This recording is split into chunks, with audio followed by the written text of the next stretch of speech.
السلام علیکم ورحمۃ اللہ وبرکاتہ۔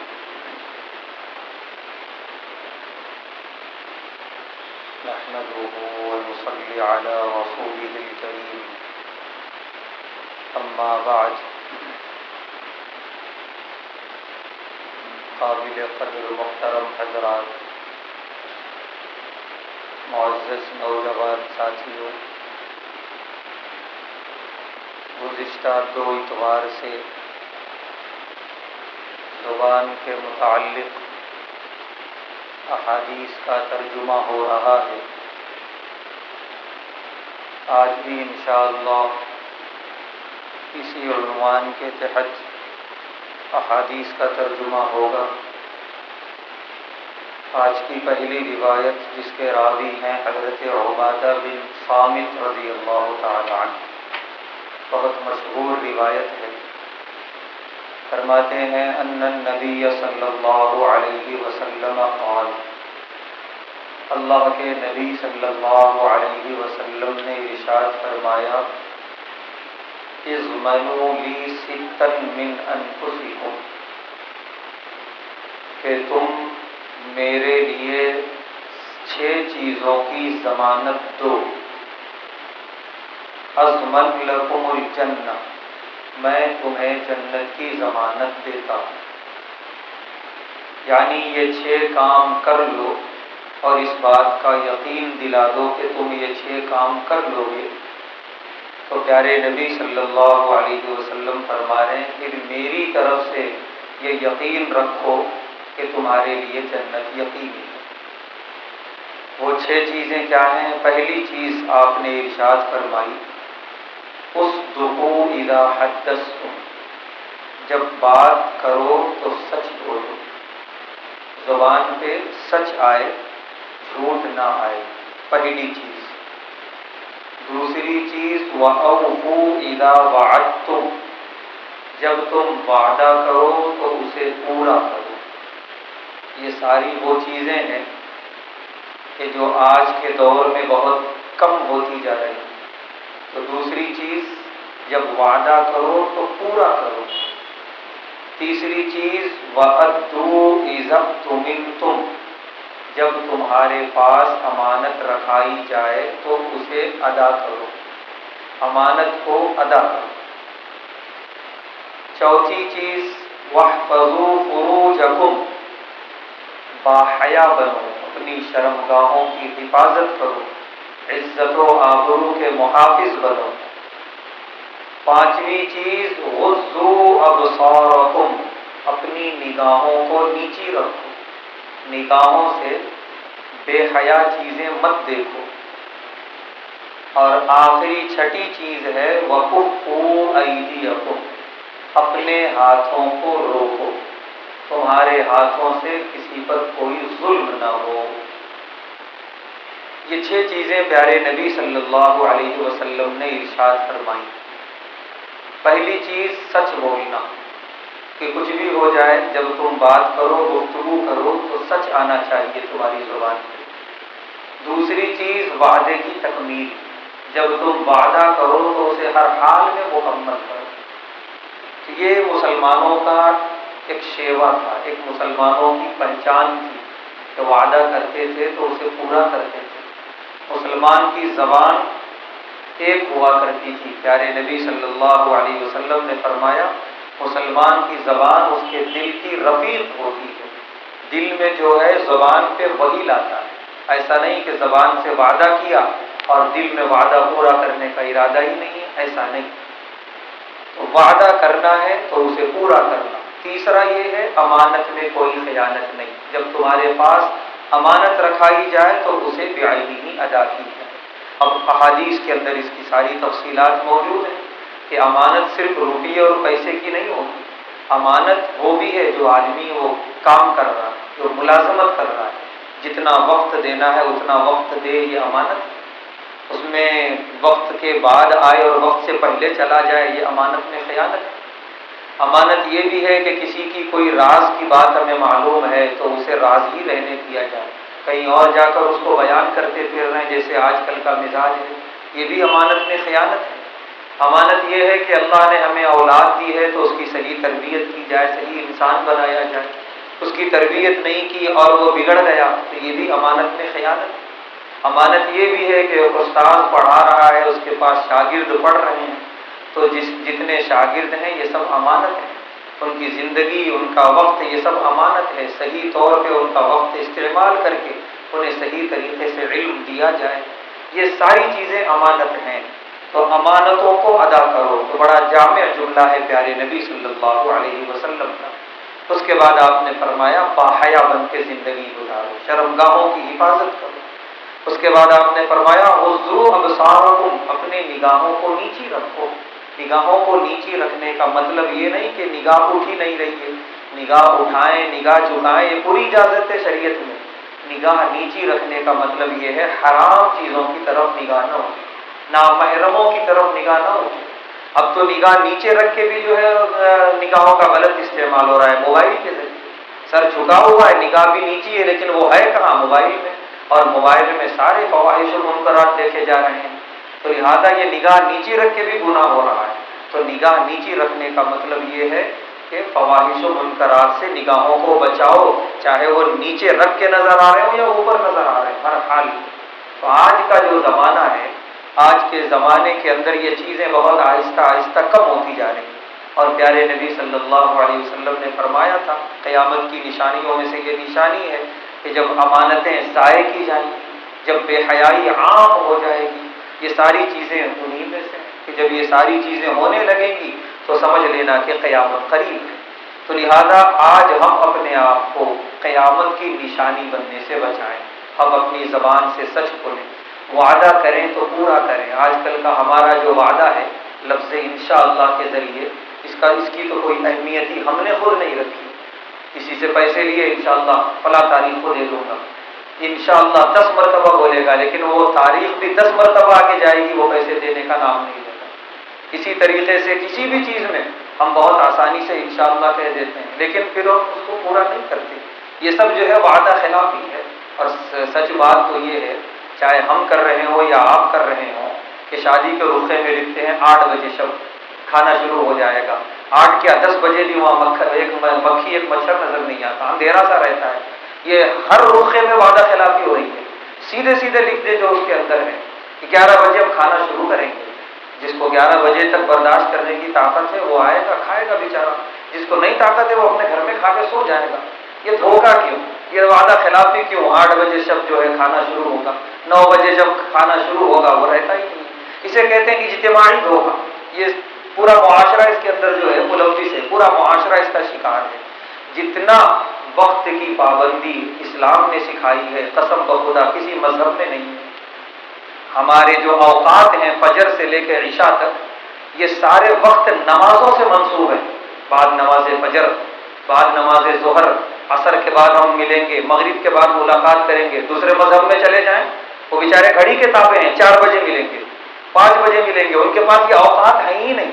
ہمیں اوقات دیے ہیں اللہ تبارک و تعالیٰ نے نمازوں کے ذریعے، اور الحمدللہ نماز ان الصلاۃ کانت علی المؤمنین کتابا موقوتا، ایک وقت مقررہ پر نماز فرض ہے۔ ایک سیکنڈ بھی ادھر سے ادھر نہیں ہوتا مساجد میں، اسی سیکنڈ پہ نماز کھڑی رہتی ہے، اسی سیکنڈ پہ جو ہے اقامت شروع ہوتی ہے اور نمازیں ہوتی ہیں الحمدللہ۔ جس کو اتنا سکھایا گیا، اتنا وقت کا پابند بنایا گیا، وہ قوم اگر اس طرح کرے، 9 بجے شب طعام لکھ کر کے 11 بجے شب طعام کی شروعات کرے، تو وہ قوم تو پیچھے ہی رہے گی۔ وہ قوم تو خود جو ہے اپنی تعلیم سے بغاوت کر رہی ہے۔ اس قوم کے اندر جو ہے یہ چیز نہیں آئی ابھی تک، جو اس کو ہر روز سکھایا گیا 5 وقت نماز کے ذریعے۔ تو ہمیں یہ باتیں بہت اچھے طریقے سے اسلام نے سکھائی اور بتائی ہیں، ہمیں چاہیے کہ ہم ان کو اپنی زندگی میں اتاریں۔ تو یہ 6 چیزیں ہیں، پیارے نبی صلی اللہ علیہ وسلم فرما رہے ہیں ان 6 چیزوں کو اپنی زندگی میں اتار لو، اور اس بات کی گارنٹی دو کہ تم یہ 6 چیزیں پوری کرو گے تو پیارے نبی صلی اللہ علیہ وسلم فرما رہے ہیں اضمن لکم الجنہ، میں تمہیں جنت کی گارنٹی دے رہا ہوں، ضمانت دے رہا ہوں۔ تو اتنی بڑی چیز، تو ان ساری 6 صفات ہم اپنے اندر پیدا کریں۔ ایک مرتبہ پھر یاد رکھیں، جب کوئی بولیں سچ بولیں، وعدہ کریں تو پورا کریں، امانت داری کا پورا خیال، خیانت نہ ہو، عزت و آبرو کی حفاظت، نگاہوں کی حفاظت کریں، اور اپنے ہاتھوں کو ظلم سے روکیں، کسی پر ظلم نہ ہو ہمارے ذریعے۔ اللہ ہم سب کو اس پر عمل کی توفیق عطا فرمائے۔ دوسری روایت راوی ہے حضرت عبداللہ ابن غنم، عبد الرحمن ابن غنم رضی اللہ تعالی عنہ، فرماتے ہیں ان النبی صلی اللہ علیہ وسلم قال، اللہ کے نبی صلی اللہ علیہ وسلم نے ارشاد فرمایا، خیار عباد الذین، عباد اللہ الذین، اللہ کے بہترین بندے وہ ہیں، اذا رؤوا، جب انہیں دیکھا جائے، ذکر اللہ، اللہ یاد آئے۔ اللہ کے بہترین بندے وہ ہیں کہ جب انہیں دیکھا جائے، ان سے ملاقات ہو تو ہمیں کون یاد آئے؟ اللہ یاد آئے۔ کہ پیارے نبی صلی اللہ علیہ وسلم نے بڑی عمدہ بات ارشاد فرمائی، اور اس میں بڑا باریک اشارہ بھی کر دیا کہ تمہارے ملاقات کرنے والوں میں، تمہارے ملنے جلنے والوں میں وہ ہونے چاہیے کہ جن سے ملاقات کے بعد تمہیں اللہ کی یاد آئے، کہ جب ان پر نظر پڑے، ان سے گفتگو ہو تو اللہ کی یاد آئے۔ اب علماء محدثین لکھتے ہیں کہ اللہ کی یاد کیسے آئے گی؟ کہ جس سے اللہ کے نیک بندے وہ ہیں کہ جن سے ہماری ملاقات ہوئی، جن سے گفتگو ہوئی، 5-10 منٹ ہی صحیح بیٹھنے کا موقع ملا، تو گفتگو کا ماحول جو انہوں نے بنایا، اللہ، رسول، آخرت، قبر، یہ چیز ہے، وہ بہت بڑی چیز ہے۔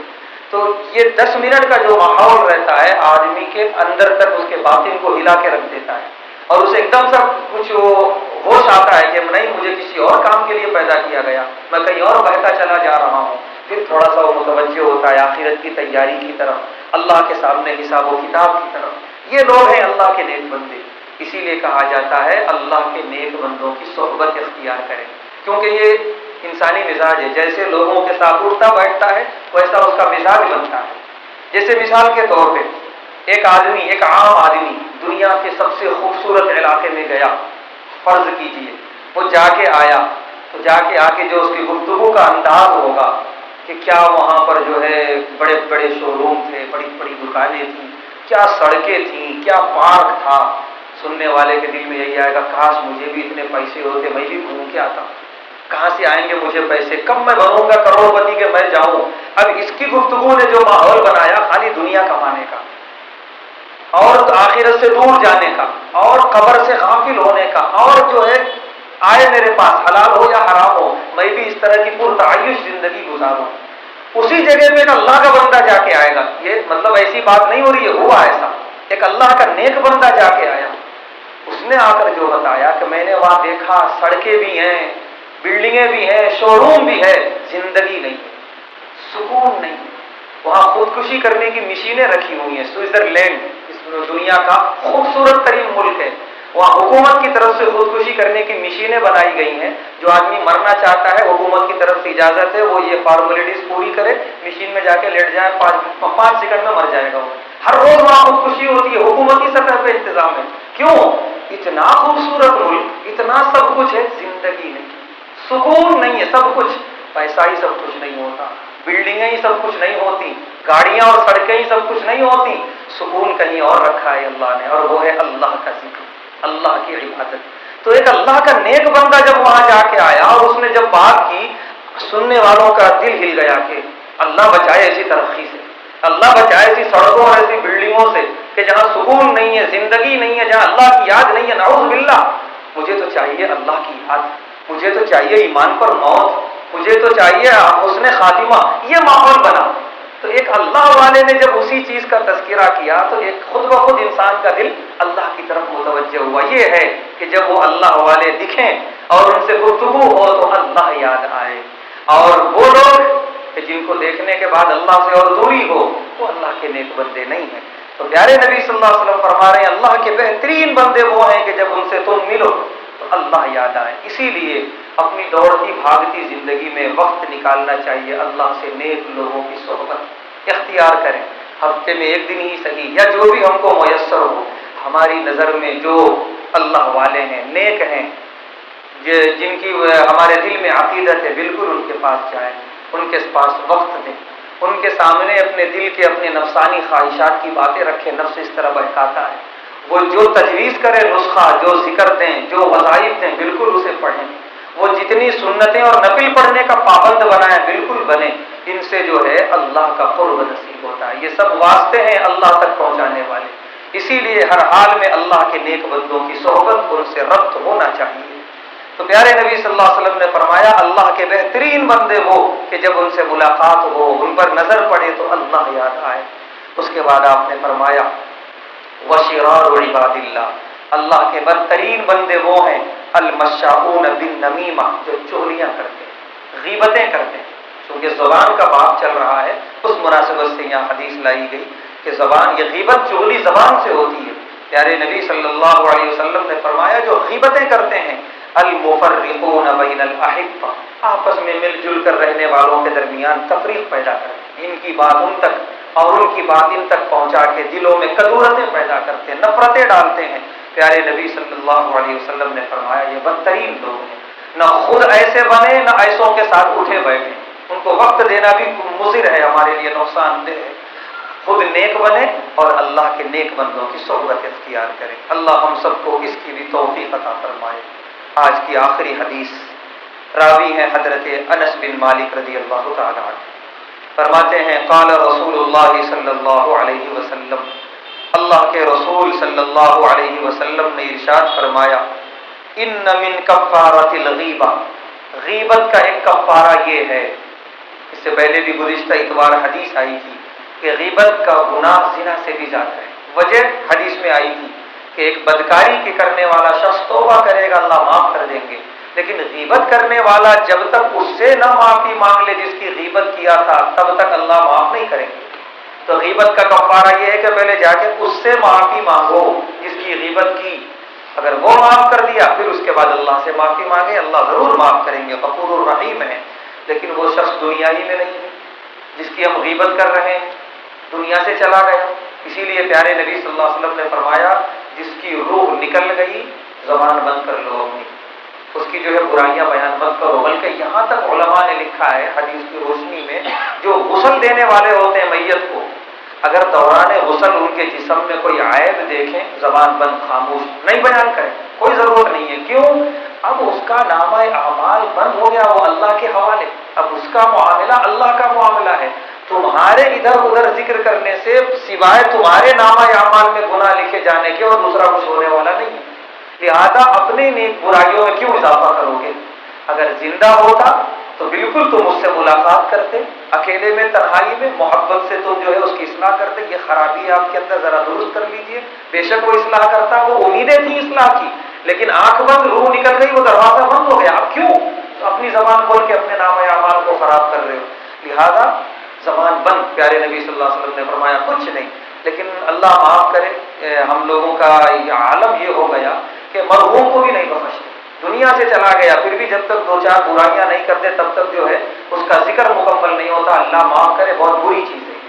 اگر ہم کچھ ذکر کرنا چاہیں تو اس کی خیر کا ذکر کریں، اور باقی جو ہوا ہوگا برا ہمیں نہیں معلوم کہ وہ توبہ کر لیا ہوگا، ہمیں کیا معلوم اس نے آخری لمحات کس حالت میں گزارے، ہو سکتا توبہ کر لیا ہو، پھر ایمان پر موت، اور ایمان والا تھا ہی اور اچھی ایمان پر موت آئی ہوگی۔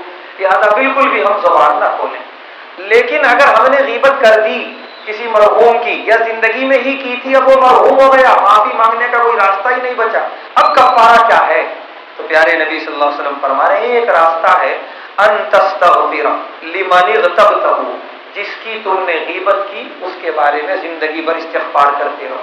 جب بھی دعا مانگو اللہم اغفر لنا ولہ، اے اللہ ہمیں بھی معاف فرما اور اس کی بھی بخشش فرما جس کی میں نے غیبت کی تھی۔ ہوگا کیا؟ اس میں بھی پوری گارنٹی نہیں ہے ابھی۔ ہوگا یہ، علماء لکھتے ہیں کہ کل جب اس کا نامہ اعمال کھلے گا اور وہ دیکھے گا میرے نامہ اعمال سے بہت سارے گناہ معاف، کیونکہ نامہ اعمال میں اس کی بھی تفصیل ہوگی، یہ تم نے کیے تھے گناہ، یہ معاف کر دیے گئے۔ تو کس وجہ سے معاف کیے گئے؟ جب وجہ اس کو بتائی جائے گی کہ فلاں شخص تمہارے لیے دعا کر رہا تھا اور دعا اس نیت سے کر رہا تھا کہ اس کے پاس کوئی دوسرا راستہ نہیں تھا، اب وہ تمہارے لیے استغفار ہی کر سکتا تھا، اس امید پر استغفار کر رہا تھا کہ کل جب تم اپنے نامہ اعمال میں ان گناہوں کی معافی دیکھو اس کی دعا کی وجہ سے، تو تم خوش ہو کر اس کی ہوئی غیبت کو معاف کر دو۔ اس کی وجہ سے ہو سکتا ہے کہ تمہاری یہ مغفرت کی دعا کفارہ بن جائے۔ لیکن علماء نے لکھا ہے لیکن اگر کوئی ایسا رہا سخت دل کہ وہاں پر بھی ان سب کے باوجود بھی معاف کرنے کو تیار نہیں ہوا تو معاف نہیں ہوگا وہ گناہ۔ یہ الگ بات ہے، پیارے نبی صلی اللہ علیہ وسلم نے فرمایا کہ معاف کر دے وہ شخص، لیکن اگر کوئی پتھر دل تھا معاف نہیں کیا تو معاف نہیں ہو سکتا۔ تو اسی لیے یہ ایک راستہ ہے کہ جس میں قوی امید ہے، پوری امید نہیں، قوی امید ہے کہ ہو سکتا ہے کل وہ بندہ جب اپنا نامہ اعمال دیکھے اور اس میں یہ دیکھے کہ میں نے اس کے لیے گناہوں کی مغفرت مانگی جس کی وجہ سے اس کے بہت سارے گناہ معاف ہوئے، ہو سکتا ہے خوش ہو کے وہ میری کی ہوئی غیبت معاف کر دے۔ اس امید پر اور اللہ سے یہ دعا کرتے ہوئے کہ اللہ اس کو توفیق دے دیجئے میدان آخرت میں مجھے معافی کی، اس امید پر اس کے لیے دعائیں مغفرت کرتے رہو، یہی ایک راستہ بچ گیا ہے، باقی اور دوسرا کوئی راستہ نہیں ہے۔ تو بہتر یہ ہے کہ جس ندی میں جانے کے بعد ڈوبنے کا پورا خطرہ ہے اس میں قدم کیوں رکھیں، غیبت کے لیے زبان ہی کیوں کھولیں؟ نہ جانے جس کی ہم نے غیبت کی کہ اس سے توبہ کی توفیق ملے گی نہیں ملے گی، وہ ہم رہیں گے کہ پتہ نہیں کہ وہ رہے گا نہیں معلوم، پھر اس کے بعد وہ گناہوں کی مغفرت کی وہ آئے گی نوبت یا نہیں آئے گی، پھر آخرت میں کیا ہوگا کسے معلوم۔ لہذا بہتر یہ ہے کہ زبان کو بند رکھا جائے۔ تو لہذا آج کی یہ تینوں حدیث، ان کا پیغام یہ ہے کہ اپنی زبان کی حفاظت، زبان سے سچ بولے اور زبان سے کیے ہوئے وعدوں کی خلاف ورزی نہ کریں، اس زبان سے چغلی اور غیبت نہ ہو، اور اگر غیبت ہو گئی ہو تو جتنا ہو سکے جس کی ہم نے غیبت کی ہے اس سے فوراً معافی مانگیں، اگر دنیا میں نہ ہو تو اس کے لیے استغفار کریں۔